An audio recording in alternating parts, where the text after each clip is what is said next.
today on Kababayan LA. And you know what? When you give off yourselves, when you're so selfless that you give off yourselves to others, all blessings will flow unto you. And that's what happened to Karen. Karen Santos went to the Philippines. He did Kennedy's call. And because of that, she found the love of her life. Raleigh is here earlier before the break. Why are you raising your eyebrows, Raleigh? Earlier before the break, she started talking about their love story. Raleigh, did you agree? Was that how you met? You met. Why don't you continue the story? You met when she went to Legazpi, and the head of the Peace Corps at that time was there, and you were in charge of the welcome program. Yes, for Shriver. But I want to point out that the Philippines is one of the highest rates of intermarriages between Peace Corps volunteers and host country nationals. Even until now? Until now. And I think we were one of the first ones, however, where a female volunteer married a male Filipino. Yeah. Although I was not in the Philippines when she went there, when she got there. I was working in Spain at that time. And I was supposed to have helped them train in Penn State, but I said I couldn't do it because I was on my way to Spain. So when I went back to the Philippines, we met. I said, well, we would have met earlier, but I think it was made someplace else. Anyway, it was. So what happened? Was it love at first sight? For her, yeah. For her. What about for you? It took a while. Did it take a while? I'm a hard sell. I think she said to her roommate when she saw me on stage, she says, I want to date that guy. And the guy and her roommate said, I want to debate him. Is that true, Karen? That is very true. So you wanted to date him as soon as you saw him. What were you doing in the Philippines as a volunteer? What was your job? I, again, was an educational aide and doing some community development. After we met, I was a little bit bored in my village because the first year, everything was very exciting. People did what I said. So the volunteer leader, Ray Meyer, and our staff member, Charlie Dye, suggested I go to the university, or at that time it was Eagle Teachers College, to do some work with the children in the lab school there. That's where Rolly was assigned, and our love story grew from there. Okay, that's where it blossomed. Vlad, you are here also. You were a volunteer as well. You were a Filipino volunteer for the Peace Corps that got stationed to the Philippines? Is that? Well, actually, my father was a professor at UP Los Baños, and I was a senior high school. 17-year-old at UP.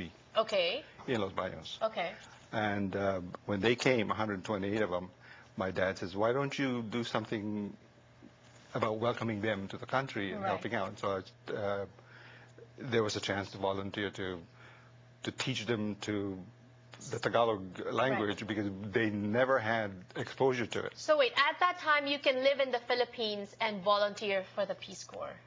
Volunteer to help the Peace Corps. Yes. Oh, okay. And what was that experience like? Was it difficult to teach them Tagalog? It was fun, actually, because there were certain things that they could never pronounce.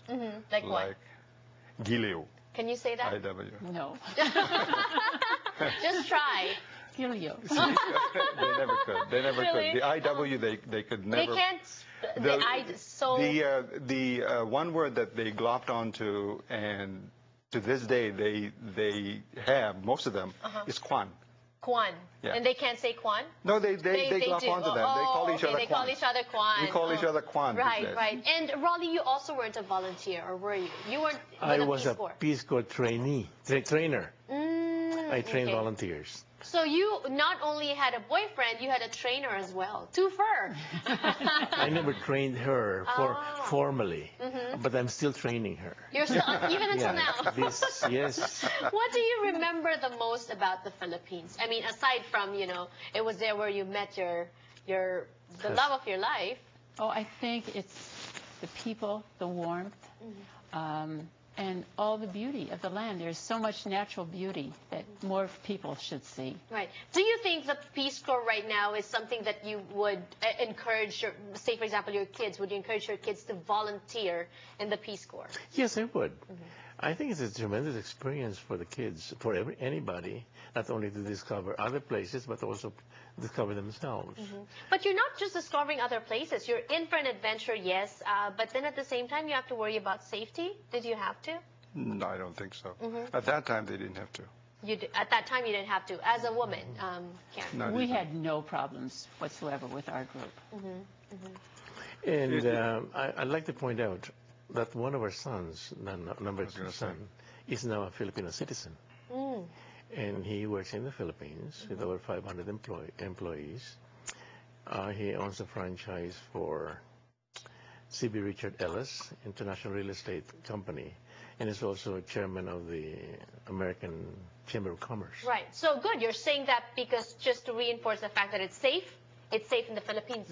Okay, we're going to be talking a little bit more about that last block on Kababayan LA, talking about volunteerism and how you can help. Don't go away.